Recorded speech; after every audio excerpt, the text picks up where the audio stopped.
Hey guys, Mike Bills here with Measurable Solutions, and I just wanted to give you something to think about over the course of the next couple of hours, the rest of tonight, maybe while you're driving home or you're going out for that walk with the dog or with your wife or whatever it might be. But I really want you to start thinking about your staffing levels, right? So what should you be doing or what should you be thinking about right now in terms of your staffing? Whether you're open or you're closed, completely regardless, at some point in time, you're going to have to consider and think about who, what, when, how do I do all of this with regards to my staff? Who should I be bringing back? When should I bring them back? When I do bring them back, what do I have them do? How am I going to pay them? All of these different things.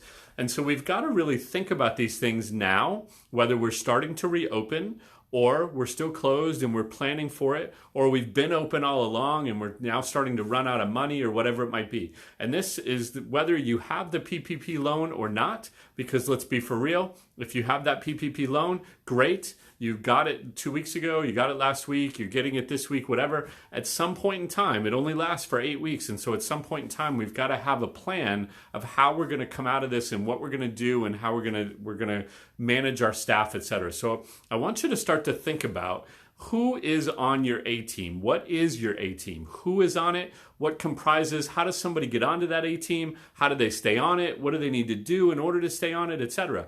And that A team can change from day to day or week to week, etc. But you really want to know who your A team is. You might have thought 6 months ago you knew who was on your A team, and that could be very different now. But I want you to really figure out who is on your A team. And there is a very big scientific way of determining who is on your A team. Who are those key players that you want to make sure you have on your team right now and going through the next couple of weeks with you on COVID-19 and coming out of COVID-19? Because again, there are some very specific characteristics that you really want to look at. You want to know who are the people that have your back, who are the people who are vested in your business, in your practice, in your clinic, because those are the people that are really on your A team. And they can tell you that they are vested and that they want to be there and that they want to do that. But there are specific things that you can look at. It is a very proven scientific method that you can use to really know who are my people and be able to rank those people. And yes, it is, are they nice? Are they good? Are they concerned about the business? But it also is, how do they communicate with patients? How do they communicate with you? Are they honest? Are they trustworthy? All kinds of different things that are going on.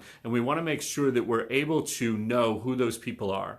And then once we've really got them and we know who they are, how do we make sure that we have them and we have things for them to do? So we have to really plan that out. You can't guarantee if you're going to get that PPP loan or you got it. You got to have a plan in place, because the second you get that loan, boom, it's into play. It actually went into play days before, weeks before you actually even had the money physically there. So you've got to know, what do I need and want my staff to be doing, and how do I keep them productive and keeping them on tabs? Because one of the things that's very important to me as a business owner is, how do I make sure that I'm exchanging and my employees are exchanging with me fairly? And so you've got to have a process to know how that's happening, right? So I spent time and I actually came up, I've got a grid of things that I expect my staff to do, and I expect my staff to be producing and creating and doing, and I laid that out for them. And I mean, there's 18 or 20 different things on that sheet. It's got specific points assigned to it. You don't necessarily have to have something that's that fancy and that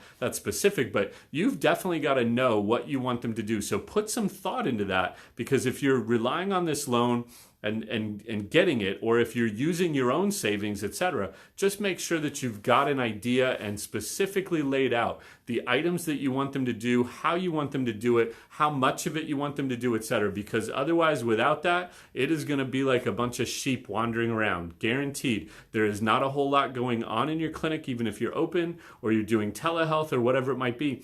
And unless you give them a specific plan of what's going on, you are not, and what you expect of them, you are not going to get what it is that you're looking for. So really make sure that you're thinking about exchange. Hey, I'm going to take my hard-earned money, or my money that I've put my name and my business on the line for in that PPP loan, and I expect you to do this in exchange for me, and I expect you to do this much of it at the end of the day, I expect it to produce this, etc. And again, there's a very scientific method that you can go about making that known to your employees, and a very precise method that helps you to make sure that you're getting out of them what you should be getting out of them, even during this time. Because the last thing I think any of us as business owners want to be doing is putting our money, our name, our business, our home on the line for paying people and not getting anything back, or getting back for it what we should be getting back for it. And so then make sure that you've got that plan in place.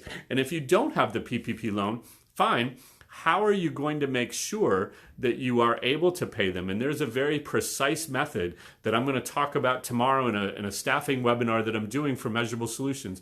A very precise method that I've come up with to make sure that I am not losing any money on staffing over the course of time, and I'm making sure that it's directly correlated to how much telehealth are we doing, how many calls are we doing, how many patient in-person visits are we doing, and making sure that no matter what, I am not paying out more than I have coming in, and that I've included expenses like my rent and my electricity and all kinds of other things. So again, those are all things that kind of wrap into my staffing levels, and I want to make sure that I've really got a good plan in place so that I'm using that PPP money correctly, I'm using the business savings correctly, that I'm not putting money out there that I shouldn't be putting out there. And there's a lot of things I want to help you guys with, and I really want to help you guys to be successful. So if you click on the link below or above, wherever it might be in this video, you can get registered for the webinar. I'm doing a webinar on staffing tomorrow.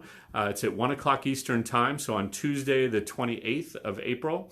And we're going to, 1 o'clock Eastern time, click on the link. We're going to spend the whole hour talking about just different things to consider and different things to make sure that you're doing when it comes to staffing, because that's really the biggest decision that we have to make is when we come out of COVID-19, whether we're open now or not, how do we have the right staffing levels? What do we have them do? What should I be doing with them now? And those are all things I want to make sure that you guys are thinking about and really considering as we're going through. So join me for the webinar tomorrow. I look forward to seeing you. But in the meantime, think about who is on my A team? What is the science that I'm using to really choose my A team? Or is it just who I like the most? Who's been with me the longest? That is not the science. That's just picking names out of the air. The second thing I want you to think about is, what do I have them doing? How do I make sure that they're productive? How do I make sure that I'm getting out of them what I should be getting out of them? I want you to understand exchange. And when I give $1, I should get $1 worth of work back from them. And I really want you to think about that. Make sure that you're getting that right now. If you've got people on unemployment and you're thinking about bringing them back, you've got to really make sure that you've got an exchange factor in. They've been on unemployment where they're getting paid, and I think they can and should be there. But if you're going to bring them back, you want to make sure that they're going to come back. Now it's your money they're going to be taking. So make sure that you're getting exchange out of them and that you've defined what that exchange factor is. And then whether you've got the loan or you're using your own money or whatever it might be, how are you going to pay them? How are you going to make sure that you're going to stay profitable? Because you are the business owner. You are the guy that's going to have to be here when this is all said and done. So make sure that you're thinking about, how am I going to pay them? How am I going to make sure that I'm always collecting more than what I'm actually spending? I'm always bringing in more than what I'm actually putting out, and make sure that that's the case. And again, on tomorrow's webinar, we'll be talking about a lot of those different factors. So in the meantime, consider those 4 points. Be healthy, be safe, and I'll see you guys later. Take care.